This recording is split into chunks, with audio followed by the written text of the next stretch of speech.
So welcome to episode 2 of One Baht Wisdom. We're in Bourbon Street, which is in Sukhumvit Soi 63. I'm with Cole, and we got lots of questions, lots of stuff to talk about. And Cole, how's things today? Yeah, really good. Yeah, I was really pleased with the response to the first episode. I did think people would watch it, but I was surprised by how many, to be quite honest. Me too. Yeah, we're getting on to 20,000 views. Excellent. Which is pretty good for a podcast. Anyway, let's jump into some of the questions. Episode 2. Topic that always gets the pulses racing is double pricing, dual pricing, foreigner pricing. Okay, Pat, we're at the payment booth now. We've got to pay the entrance fee. Hello, how are you? Yeah, one Farang, one Thai. No, you Thai.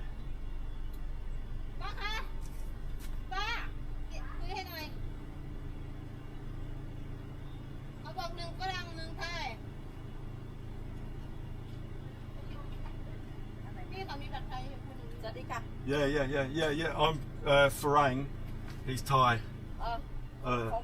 มีบัตรประชาชนไทยไหมคะขออนุญาตนะคะเด็กไหม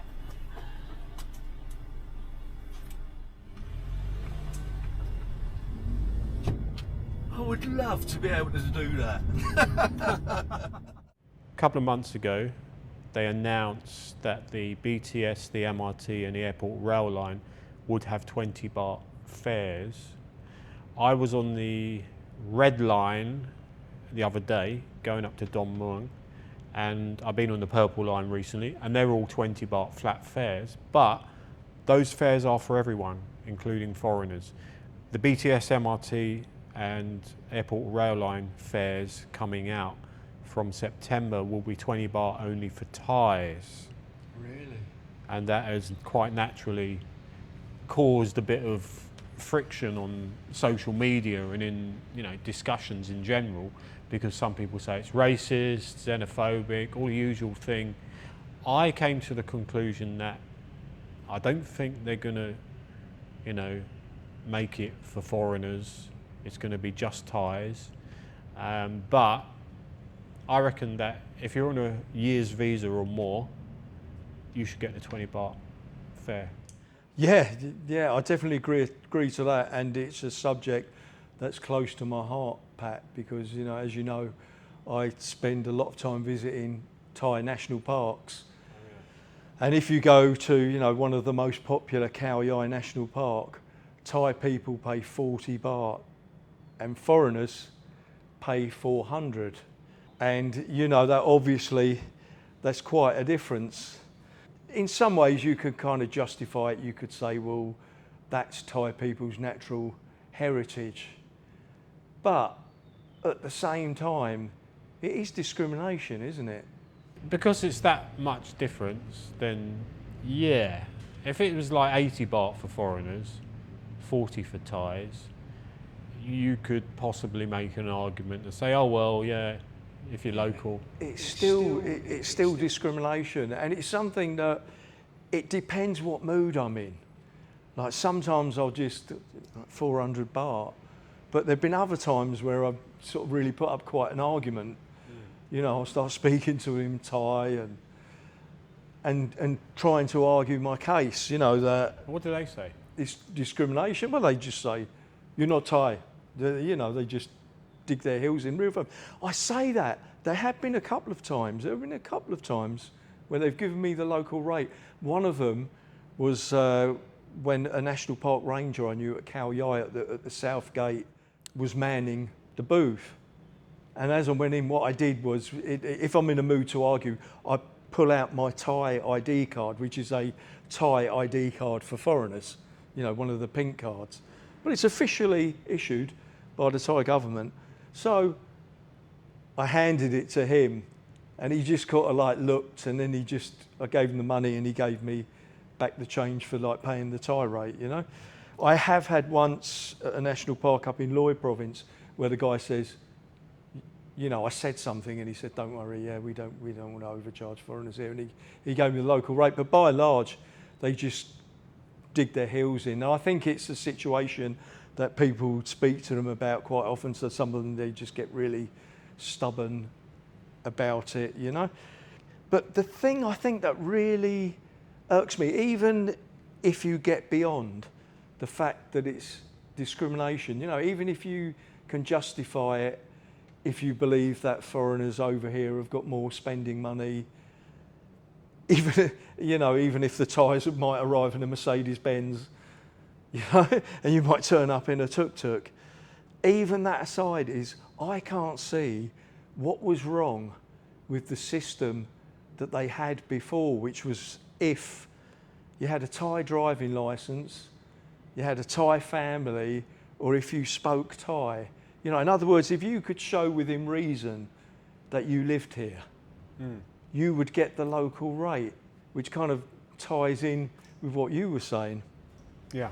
You know, and I just can't see what was wrong with that. What have they gained by saying, no, you actually have to be a Thai national? You know, how much money would that make them? Because it must be a very small percentage of their visitors that actually live here but aren't Thai citizens. You know, it just seems so pointless to me bringing that rule. Also, somebody looked at the number of people who visited Thai national parks, and because by far the majority of them are Thai, they worked out that if they put the entrance fee up from 40 baht, which has been 40 baht for years, if they put it up to 60 baht for everybody across the board, they'd actually make more money. So the thing that really frustrates me is the fact that it's like a government-run institution that are the ones that are refusing to sort of like, you know, to drop the price. I've thought of a few possible solutions. Like one is they could put a sign up saying Farangs 400 baht or foreigners 400 baht, Thais 40 baht. But if you can argue your case in fluent Thai, like we might be prepared to negotiate with you. I do know, I think pisses people off as well, even more, is I went to go in a national park years ago, and we stopped at the booth, and I was sort of trying to get in my pocket to get my card out my wallet, and in that short space of like 30 seconds I said, oh, hang on. The woman shouted at me, Falang 400 baht. The way she said it was so rude and unpleasant, and that was just in the short time I was going to get my ID card out my wallet and show it to her, and I felt very good showing it to her because she'd been so rude. Right. And I think that is also a factor as well. When you get to the gate and they just say Falang foreign, or they point foreigner 400 baht, and they can be so curt and straightforward about it. That's a really good point, Pat, because your experience of it is totally because you are a Thai citizen. So how often do these kind of things happen? Not often. I mean, if I go to like the national park where we went to, you know, often they will just look at my card and let me in. But on that one occasion, I felt so good showing her my card. And I know she probably wasn't happy about it, but she didn't like dispute it. If I go to a museum, yeah, and they have it's an extra 100 for foreigners to show my card. Yeah, no one really thinks twice. Although that, in the last video, I talked about the woman in the bank who didn't believe I was actually a Thai citizen because of the way I looked. So she came up with this idea that I had to get a letter and everything. But I think with all the comments you get with these foreigners complaining about it, they say stuff like, yeah, I waited outside so my family could go in, and, you know, I had to make a stand, you know, prove my point. I'm going to sit outside in my car just to piss off this person. But I'm laughing, but I mean, I suppose that at least they're protesting. I feel the same way about it myself. But I think their point was to make the person in the booth feel sorry for them and think about it. Just say, well, hang on, maybe that person who's working for the national park might think to themselves, well, hang on, maybe this is a little bit harsh, you know, but obviously that level of critical thinking doesn't really register with people on that kind of intelligence level. Let's be honest here. Another solution would be to open up go-go bars outside national parks. That will keep all the blokes happy, and then their families can all go in and get some peace and quiet. Yeah, put in the entertainment complexes outside the entrances of national parks. Then the blokes won't want to go in. They think, oh, I'll a bit of relive my youth. Yeah, probably half my videos would end up not being made. Yeah. And then the wife and the kids can get a bit of peace and quiet away from his moaning. That's one solution. Any other solutions you can think of that could sort of counteract this? No, that's it. I've said my bit. I think there's the other argument where you see people, particularly these Captain Thailand types, who are foreigners that they won't have a bad word said about Thailand. Right. You know, they are guests in the country, so they will do as the Thais do and do as the Thais tell them to, or do as they're expected to. And if you try and criticise Thailand in any way, these Captain Thailands, they will shout you down and they will say things like, if you don't like it, you know where the airport is. Sure. Do you know what I mean? Those kind of people. And they always creep up in these comments section saying, with comments like, we are guests, live with it. They act like you're not allowed to have a voice, or you're not allowed to moan about something. Where sometimes, if you want to have a good moan about something, what's wrong with that? Sure, yeah. So I've noticed that sometimes you get people who kind of adopt to the culture a bit too much, don't you? You know, they got all the Sakyan tattoos, and they got,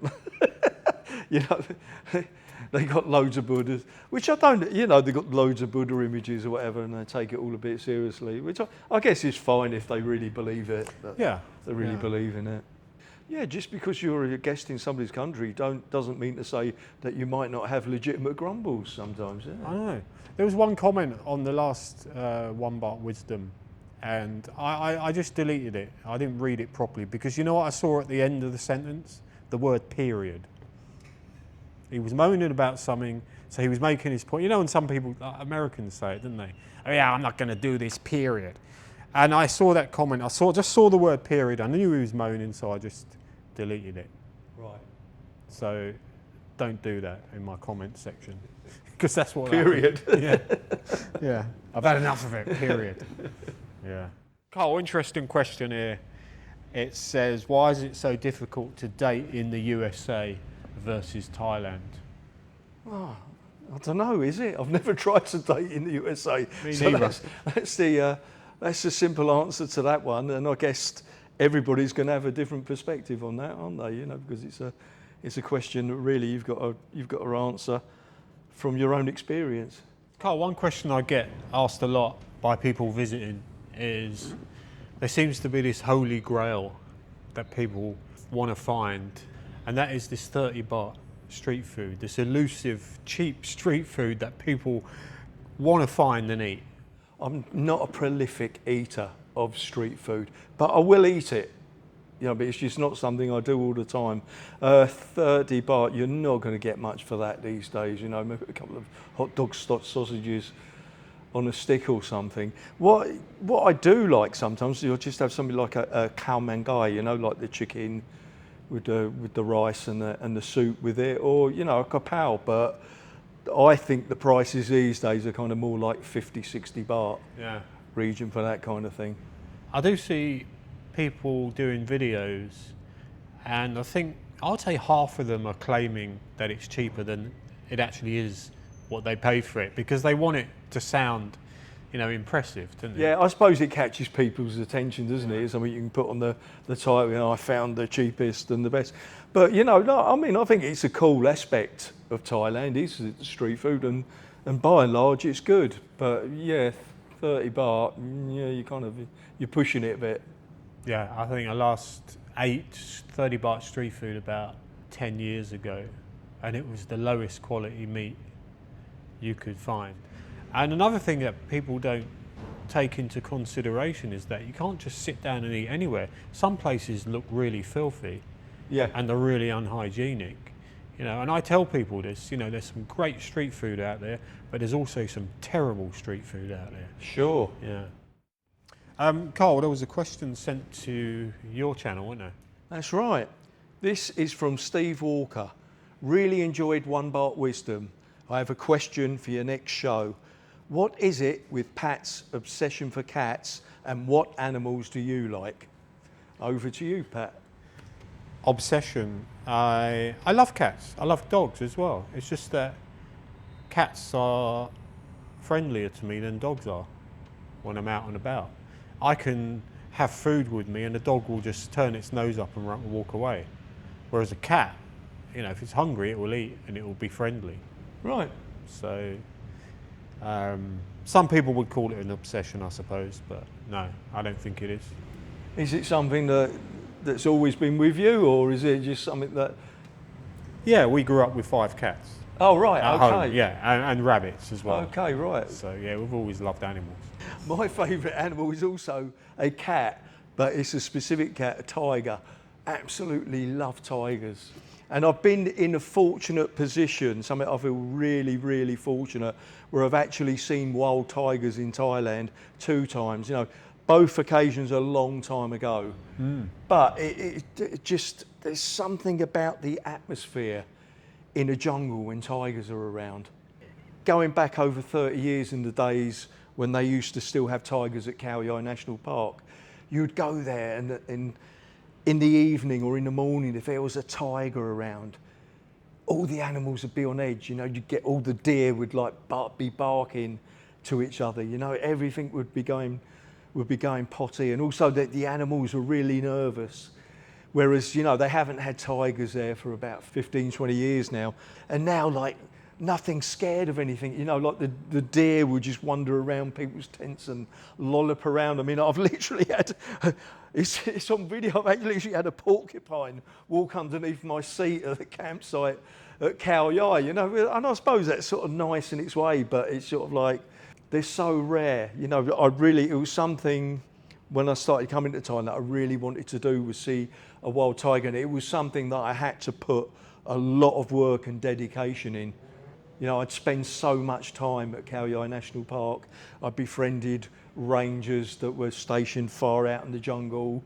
And, you know, and I kind of like, I pieced everything together and went there often enough. And I was very, very fortunate 2 times. So yeah, there's no doubt about it. Tiger's my number one animal. There's one other animal that really fascinates me.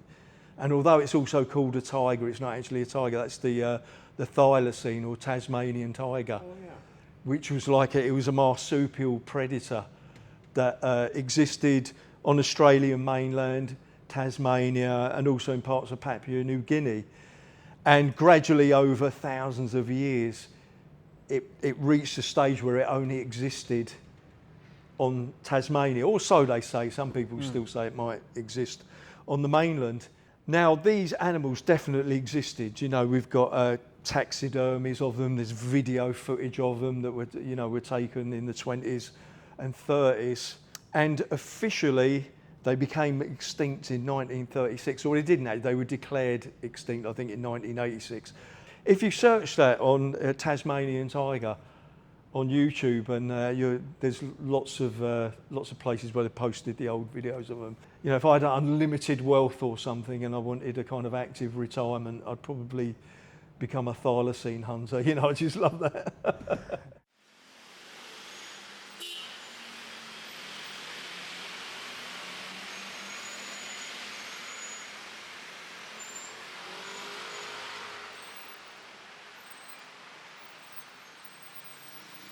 What personality traits would you say are most helpful for people to thrive in Thailand long and short term?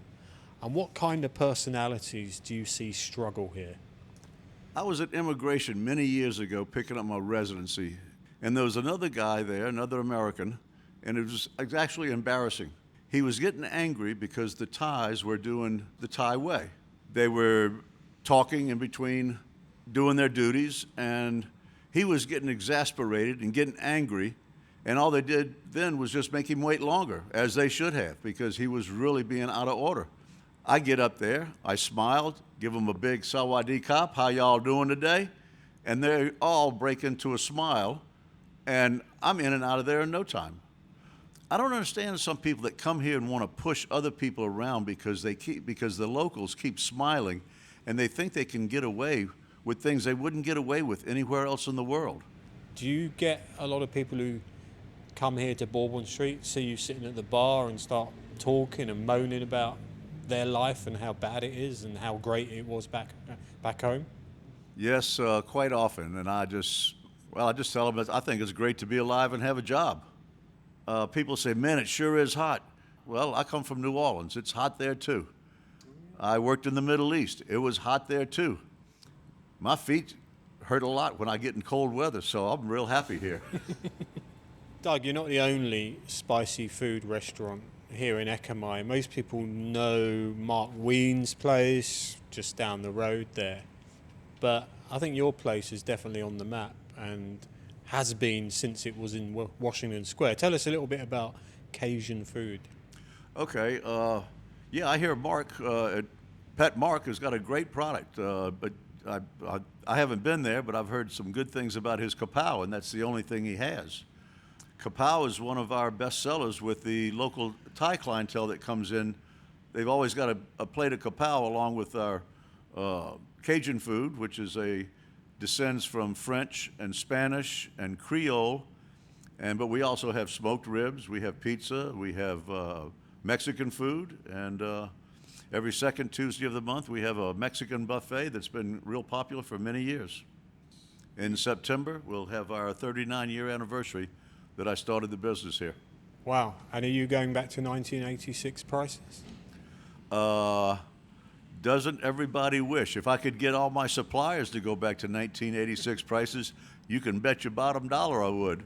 But we're going to have a 390 baht all-you-can-eat buffet, and then after at noon on the 20th, and then after 4 o'clock, we'll have 39 items with a 39% discount. Fabulous. Thanks, Doug. Thank you for coming by. Appreciate having y'all. Cheers. What's your jungle experience, Pat? I had a bit of experience with jungle music in the 1990s, but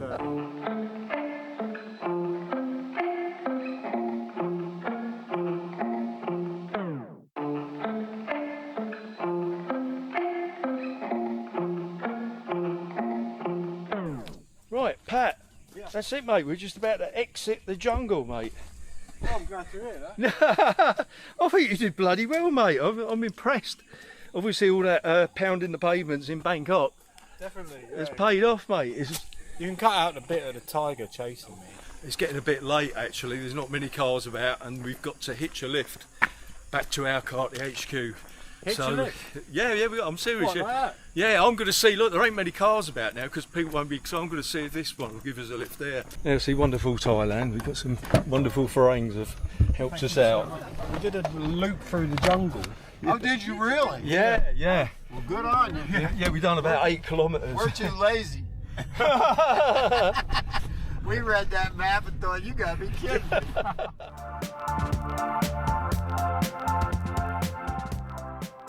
Okay, this one's a question that was sent to me by a friend, John. He said, probably my favourite place that I've been to was with you a couple of times, I think, maybe 20 years ago. Actually, it was longer than that. It was Wat Phutok. Now, Wat Phutok it's probably still is my favourite place in Thailand. It's like a limestone outcrop that's actually a monastery, and they built this rickety wooden staircase around it that goes up. It's just an amazing place. I've been there like over 30 times. Anyway, if you're interested in it, I've done a few videos on Wat Phutok. So back to the question, John says, I remember going round there with Lily Savage on his knees because he was too scared to stand up. Keen to know your favourite place, Carl.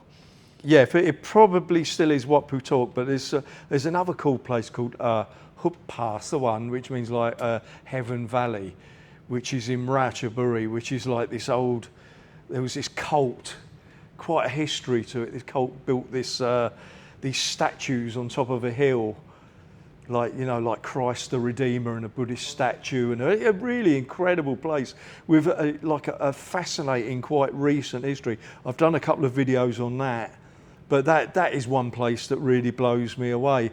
Other than that, there's just so many places I love in Thailand.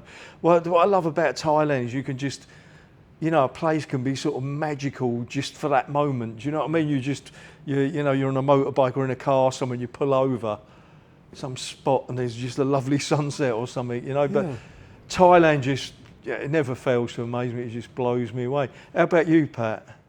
There was a place I used to go and stay at, and it was called Lakeside Hideaway, and it was far away, probably 8 kilometres on the dark side, near Pattaya, and it was a resort that had long closed down, and the owners are like close friends of our family. So I used to go there and stay there for like a couple of months at a time, or even, I think once I was there 4 months, and I was like the only one in the whole resort, and there was still the rooms there. There was the bar downstairs that obviously wasn't stocked, but it was just the bar there, and there was a big lake, hence the name Lakeside. And the owners were never there, you know. So there was just a security and one of the housekeepers in the main house. And I used to just phone them up and say, oh yeah, I'm going to come down for a week or so, and they'd like leave the keys to one of the rooms. And it was like a bolt hole. That was I did a lot of thinking there. And it was sort of in that period where I'd moved here, I'd been here, you know, 2-3 years. I felt like I was established, and this was like me sitting in front of this big lake at 2 in the morning, sort of having all the time in the world to do stuff. And I didn't actually get much done in terms of like improving myself or finding myself, but it was just a place that I used to escape to. So I would say that was paradise of sorts. Yeah, yeah.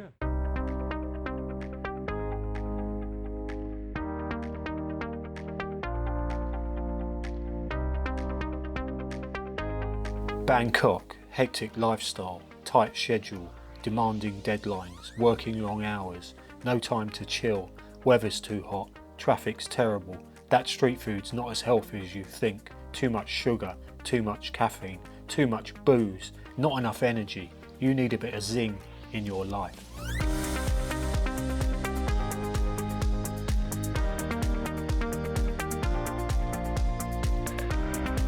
So ZINGIFI is an all-natural, ultra-potent Korean red ginseng. It's not just an extract like all the other brands. This is the real deal.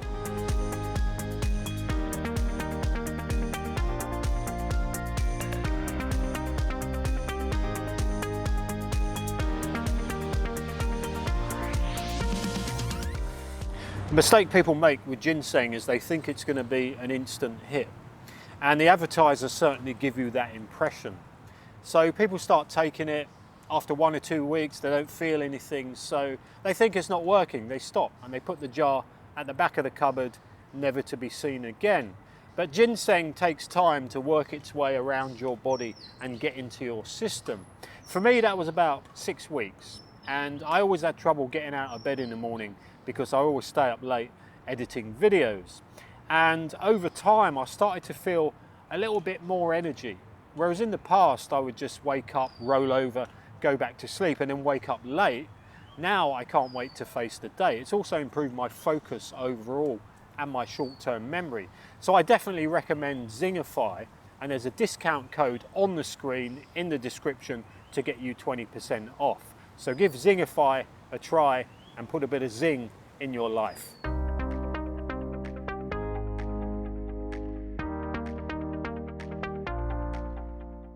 I've got a question here, Carl. It says, hi Pat, having grown up with a Western mindset, what have you found the most difficult aspect of living in Thailand? I had absolutely no concept or idea of what Thailand was like as a kid. I'd seen some of my mum's photos, my dad's photos.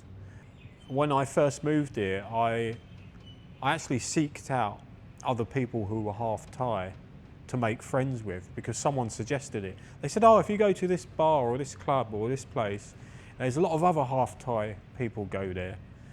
And I didn't realise this class thing in those days.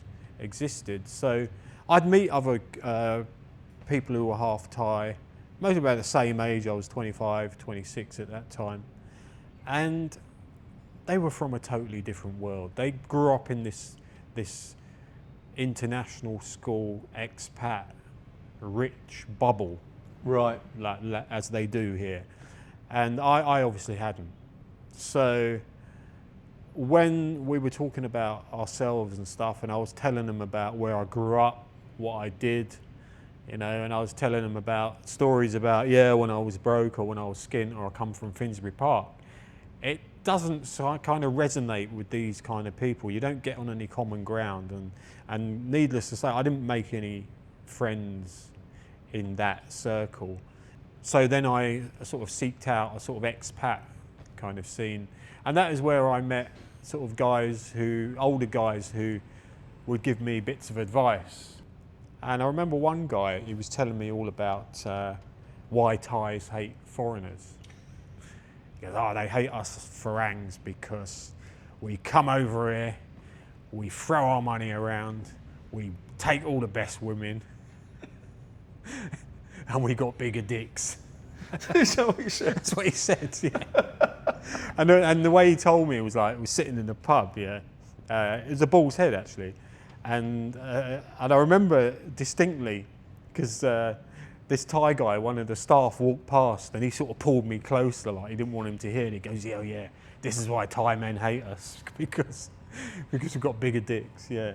Yeah, that was funny, that was. And I recited that in a video years later. So yeah, we come over here, we take all the best women. That's what, yeah, right.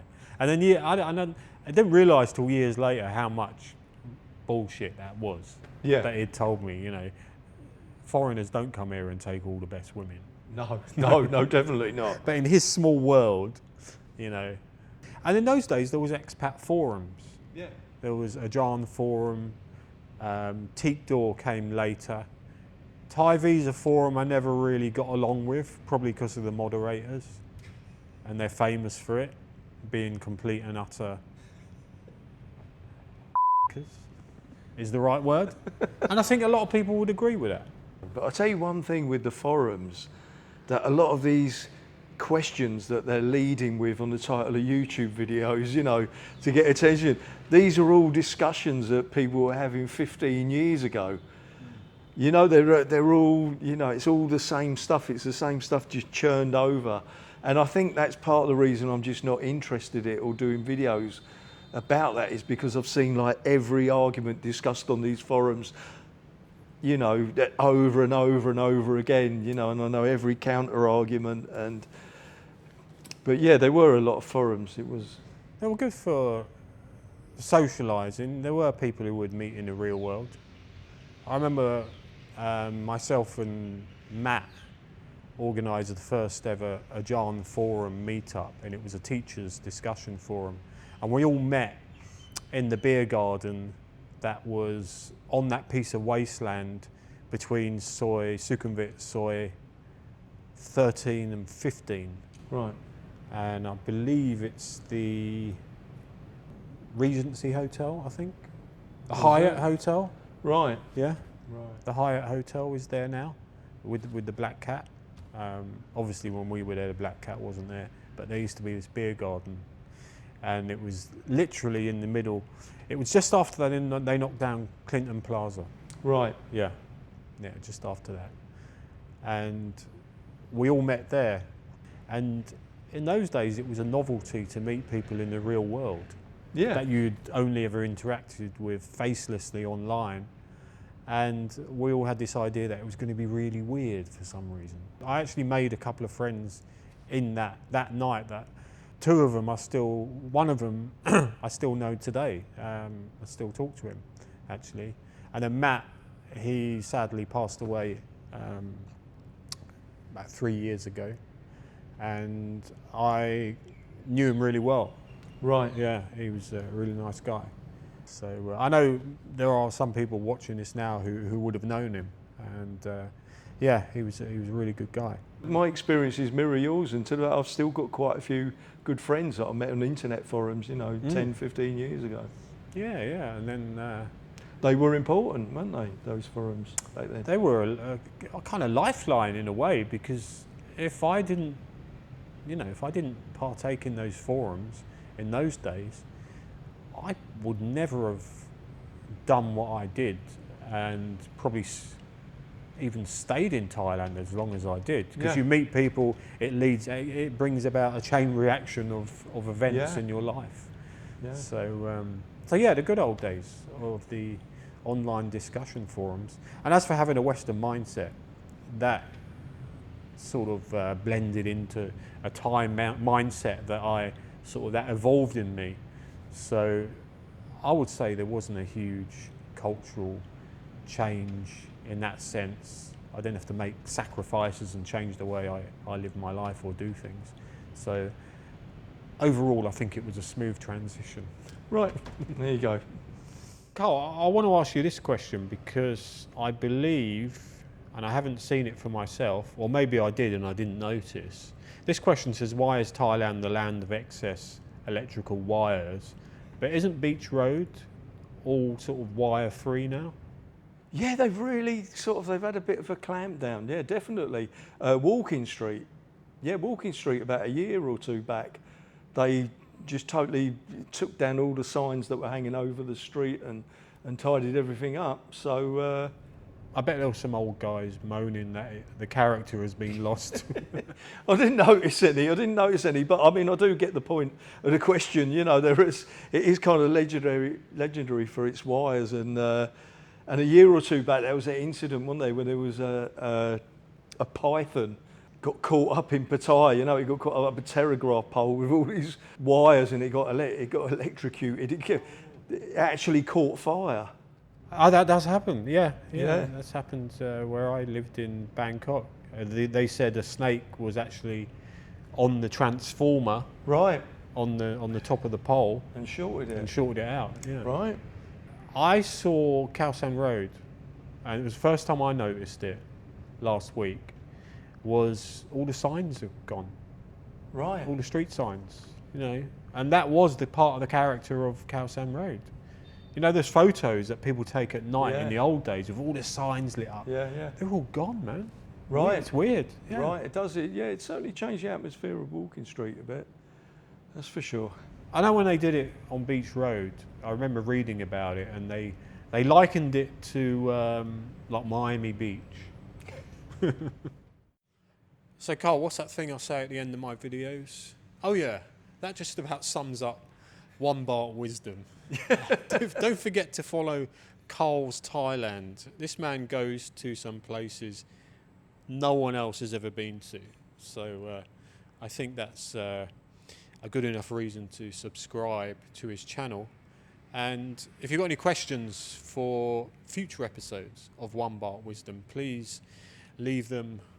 Yeah, you can leave. You get any questions you've got, you can leave them on my YouTube channel or Pat's. Yeah. And we'll get through whatever we can. Yeah, unless it's ridiculous or Which they often unsuitable. Anyway, thanks very much for watching, and we'll see you soon.